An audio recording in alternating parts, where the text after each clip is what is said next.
Assalamualaikum warahmatullahi wabarakatuh.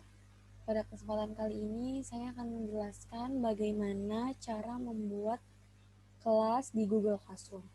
Yang pertama, kita buka dulu Google Classroom-nya. Kemudian kita klik tanda tambah yang ada di sini. Karena kita ingin membuat kelas, maka kita pilih buat kelas.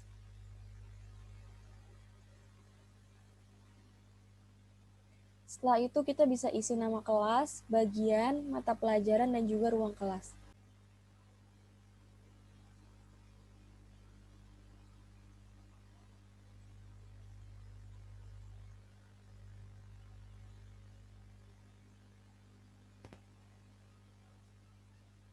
Setelah itu kita akan masukkan materi, tugas kelas, dan juga kuis. Yang pertama, klik tugas kelas, kemudian klik buat. Kita masukkan materinya. Kita klik tanda tambahkan, kemudian pilih link karena di sini kita akan masukkan materi berupa link. Kita klik tambahkan link. Kemudian kita buat topik dulu. Setelah itu kita pilih simpan.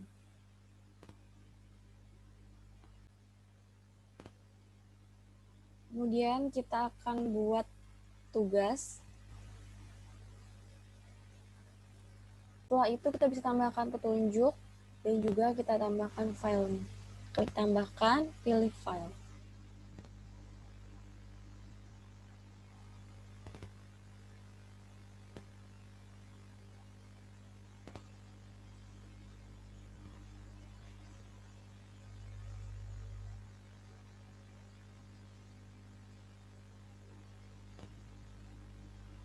Di sini kita bisa pilih filenya, kemudian klik open.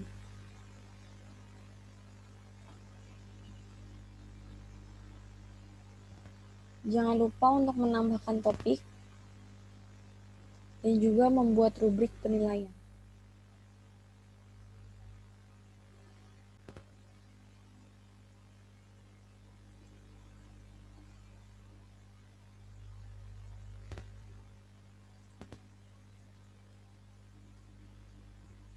Setelah itu kita klik simpan.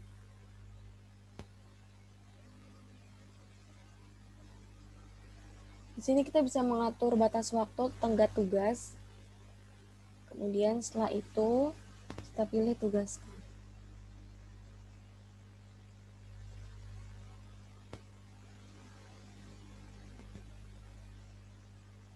Kemudian kita akan menambahkan kuis. Pilih buat. Pilih tugas kuis.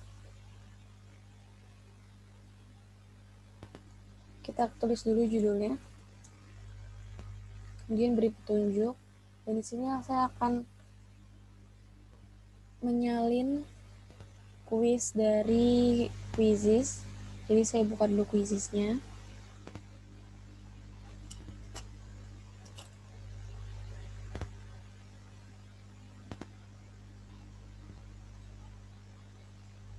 Setelah tampilan seperti ini, kita pilih berikan pekerjaan rumah.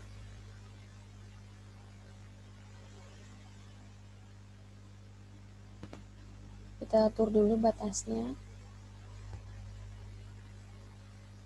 Pilih lanjutkan.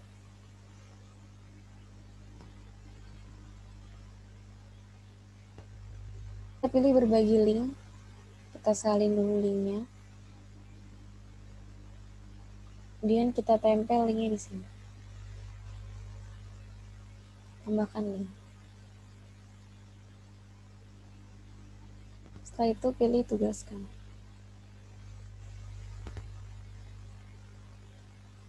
Setelah semua sudah terposting, jangan lupa untuk mengundang siswa dengan cara klik logo di sini.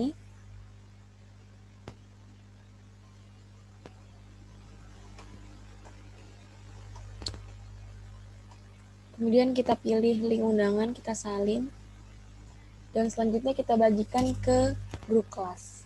Selanjutnya saya akan menunjukkan bagaimana cara membuat kuis di Quizizz.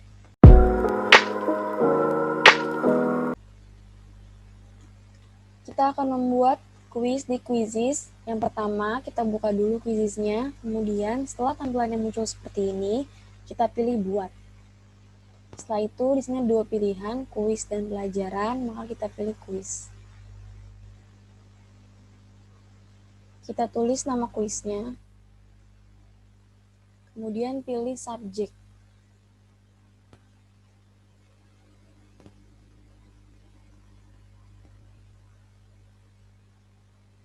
Kita pilih selanjutnya.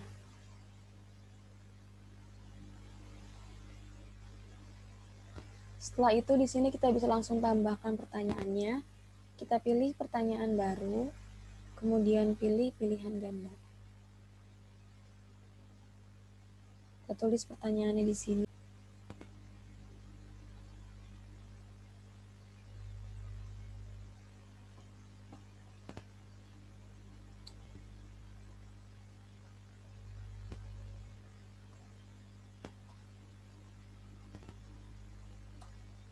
Setelah itu kita masukkan jawabannya.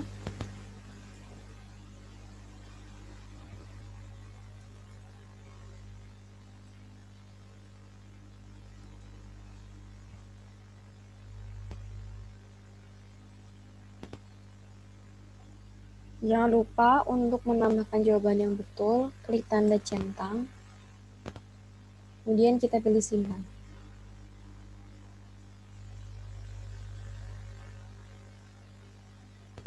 Kita akan menambahkan pertanyaan baru dengan klik pertanyaan baru, pilih pilihan ganda. Kita tambahkan pertanyaan yang kedua.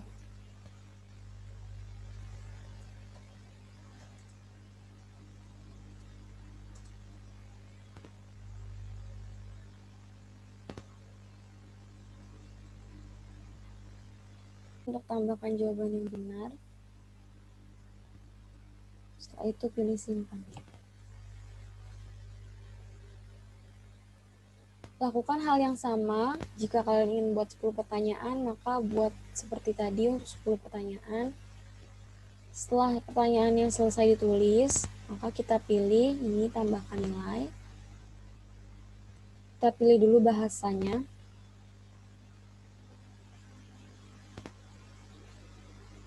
Kita pilih kelas.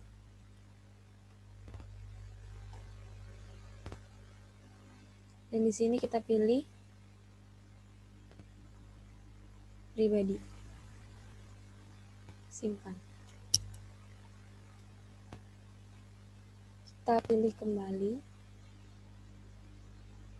Nah, di sini bisa ada dua pilihan, mulai kuis langsung dan juga berikan pekerjaan rumah. Mulai kuis langsung ini jika kita ingin memberikan kuis saat pembelajaran melalui Zoom atau Google Meet. Tapi di sini saya akan memberikan pekerjaan rumah karena saya akan posting pada halaman Google Classroom. Kita pilih dulu batas waktunya. Pilih lanjutkan. Dan di sini kita langsung bisa bagikan tugasnya melalui Google Classroom atau berbagi link melalui grup kelas ataupun dengan memasukkan kode. Tampilannya seperti ini, join a meeting. Di sini ada join a meeting, schedule a meeting, dan host meeting. Untuk schedule a meeting ini kita buat itu ketika kita akan melaksanakan Zoom, misalkan tidak sewaktu kita buat langsung. Jadi kita jadwalkan dahulu di sana tera jam pukul berapa, kemudian durasinya berapa lama. Jadi bisa lebih terjadwalkan dan rapi juga. Kemudian ini join a meeting. Join a meeting ini ketika kita sudah dapat Zoom dari link mungkin dari siswa atau dari guru lain, ketika sudah dibuat kelas, kita bisa masukkan ke sini. Atau untuk murid ketika dapat link dari guru bisa dimasukkan langsung ke sini, meeting ID-nya atau link personal link-nya. Kemudian kita klik join. Dan selanjutnya ada host meeting. Jika kita ingin membuat meeting, kita bisa pilih host meeting. Kemudian pilih with video off atau video on atau share screen only.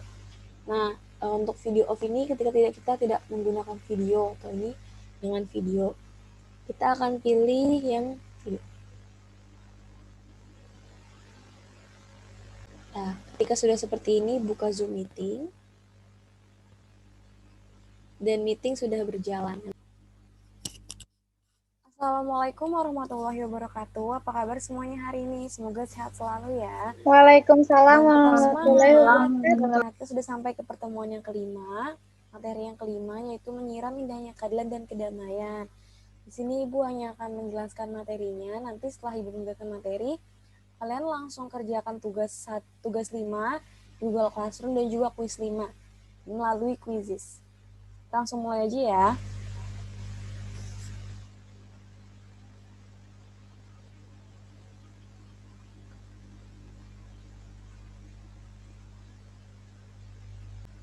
Konsep perlindungan hukum. Menurut Andi Hamzah, perlindungan hukum dimaknai sebagai daya upaya yang dilakukan secara sadar oleh setiap orang maupun lembaga pemerintah, swasta yang bertujuan mengusahakan pengamanan, penguasaan, dan pemenuhan kesejahteraan hidup sesuai dengan hak-hak asasi yang ada. Sedangkan menurut Simanjuntak, perlindungan hukum sebagai segala upaya pemerintah untuk menjamin adanya kepastian hukum untuk memberi perlindungan kepada warganya agar hak-hak sebagai warga negara ini tidak dilanggar dan yang melanggar akan dikenakan sanksi sesuai peraturan yang berlaku. Selanjutnya, adapun unsur-unsur untuk memenuhi perlindungan hukum. Yang pertama, adanya perlindungan dari pemerintah kepada warganya. Pemerintah ini harus melindungi warga negaranya karena ini harus merupakan pemenuhan dari unsur-unsur perlindungan hukum. Adanya jaminan kepastian hukum berkaitan dengan hak-hak warga negara, adanya sanksi hukum bagi pihak yang melanggar. Pada hakikatnya ini, setiap manusia berhak mendapat perlindungan hukum. Perlindungan dan penegakan hukum perlu dilakukan karena dapat mewujudkan hal-hal berikut. Yang pertama adalah tegaknya supremasi hukum. Supremasi hukum ini adalah tegaknya keadilan hukum. Kemudian tegaknya mewujudkan perdamaian dan kehidupan di masyarakat. Selanjutnya yaitu peran-peran lembaga perlindungan hukum. Yang pertama adalah peran Kepolisian Republik Indonesia. Polri ini merupakan lembaga negara yang bertugas memelihara keamanan, ketertiban, menegakkan hukum, serta memberikan perlindungan, pengayoman, dan pelayanan kepada masyarakat dalam rangka terpeliharanya keamanan negeri. Pasal 16 Undang-Undang Republik Indonesia Nomor 2 Tahun 2002 tentang Kepolisian Republik Indonesia telah menetapkan kewenangan dari Kepolisian Republik Indonesia ini adalah sebagai berikut. Yang pertama, melakukan penangkapan, penahanan, penggeledahan, dan penyitaan. Yang kedua, melarang setiap orang meninggalkan atau memasuki tempat kejadian perkara untuk kepentingan penyidikan. Yang ketiga, membawa dan menghadap orang kepada penyidik dalam rangka penyelidikan. Yang keempat, menyuruh berhenti orang yang dicurigai dan menanyakan serta memeriksa tanda pengenal mereka. Kemudian yang terakhir, melakukan pemeriksaan dan penyitaan surat. Selanjutnya adalah peran kejaksaan. Kejaksaan adalah lembaga negara yang melaksanakan kekuasaan negara, khususnya di bidang penuntutan. Kejaksaan ini mempunyai tugas dan wewenang, yaitu yang pertama di bidang pidana, kemudian di bidang perdata dan tata usaha, dan yang terakhir di bidang ketertiban dan ketentraman umum. Selanjutnya adalah peran hakim sebagai pelaksana kekuasaan kehakiman. Hakim adalah pejabat peradilan negara yang diberi wewenang oleh undang-undang untuk mengadili. Kekuasaan kehakiman diatur sepenuhnya dalam Undang-Undang Republik Indonesia Nomor 48 Tahun 2009, penyempurnaan dari Undang-Undang Republik Indonesia Nomor 4 Tahun 2004 tentang kekuasaan kehakiman. Menurut Undang-Undang Republik Indonesia Nomor 48 Tahun 2009, hakim ini berdasarkan jenis peradilannya dapat diklasifikasikan menjadi 3 kelompok. Hakim pada MA atau Mahkamah Agung disebut Hakim Agung. Kemudian hakim pada badan peradilan yang berada di bawah MA, dan yang terakhir ada hakim pada Mahkamah Konstitusi, disebut hakim konstitusi. Selanjutnya adalah advokat, peran advokat. Advokat ini disebut juga sebagai penasihat hukum. Kalau biasa kita sebut ini pengacara. Advokat ini diberi kuasa untuk memberi bantuan di bidang hukum, baik perdata atau pidana kepada yang memerlukan. Advokat diatur ke dalam Undang-Undang Republik Indonesia Nomor 18 Tahun 2003 tentang advokat yang berisi tugas-tugas, kewajiban, persyaratan. Persyaratan untuk menjadi advokat ini terdapat dalam pasal 3 dalam undang-undang tersebut. Adapun tugas advokat secara khusus adalah membuat dan mengajukan gugatan, jawaban, tangkisan, sangkalan, memberikan pembuktian, mendesak segera disidangkan dan diputuskan perkara. Selanjutnya adalah perilaku yang bertentangan dengan hukum. Pasti banyak sekali ya di lingkungan kita, di kehidupan kita ini perilaku-perilaku yang bertentangan dengan hukum, yang melanggar hukum. Ada yang pertama dari dalam lingkungan keluarga itu seperti mengabaikan orang tua, ibadah tidak tepat waktu, nonton TV tidak sampai larut malam, dan tidak belajar.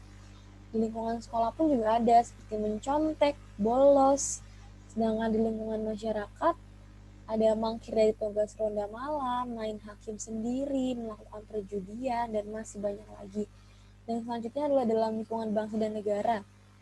Tidak mematuhi rambu-rambu lalu lintas, tidak memiliki KTP, tidak memiliki SIM, bahkan merusak fasilitas negara dengan sengaja.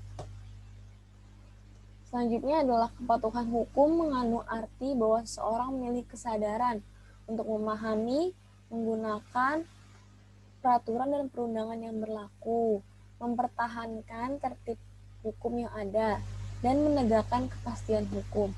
Ciri-ciri orang yang berperilaku sesuai dengan hukum antara lain disenangi oleh masyarakat pada umumnya, tidak menimbulkan kerugian bagi diri sendiri maupun orang lain, tidak menyinggung perasaan orang lain, menciptakan keselarasan, mencerminkan sikap sadar hukum, dan mencerminkan kepatuhan terhadap hukum.